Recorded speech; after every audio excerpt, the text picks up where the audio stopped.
रूपमा म श्री सरस्वती मावि बानबारीबाट श्री सुब्बा विपक्षबाट बोल्नको लागि अगाडि बोलाउँछु।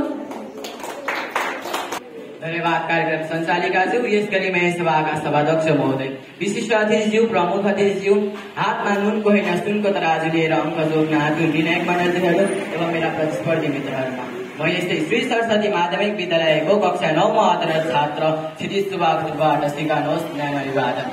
आज म यहाँ परिश्रम भन्दा भाग्य ठुलो हो भन्ने पक्षमा आफ्ना केही विचारहरू प्रस्तुत गर्न गइरहेको छु।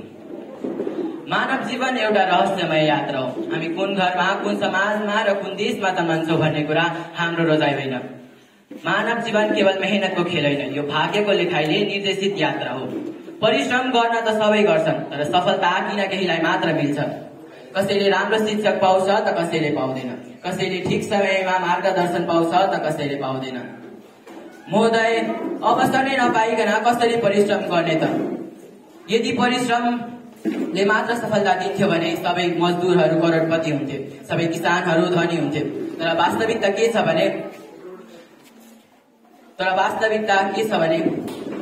जसले बढी मेहनत गर्छ उसले पनि कहिलेकाहीँ नतिजा पाउँदैन। किनभने भाग्यले साथ नदिएसम्म परिश्रम अधुरो रहन्छ। हामीले प्राचीन नेपाली उखानमा पनि पढेका छौँ, भाग्यले साथ नदिए बाघले पनि मुसो खान पाउँदैन। यसले स्पष्ट देखाउँछ कि हाम्रो जीवनमा भाग्यको भूमिका कति गहिरो छ। भाग्य न त देख्न सकिन्छ न त छुन सकिन्छ, तर यसले हाम्रो जीवनको परिणाम निर्धारण गर्छ। मानव परिश्रम गर्छ, अभ्यास गर्छ, तर परिस्थिति कमजोर रह्यो भने उसले केही गर्न सक्दैन।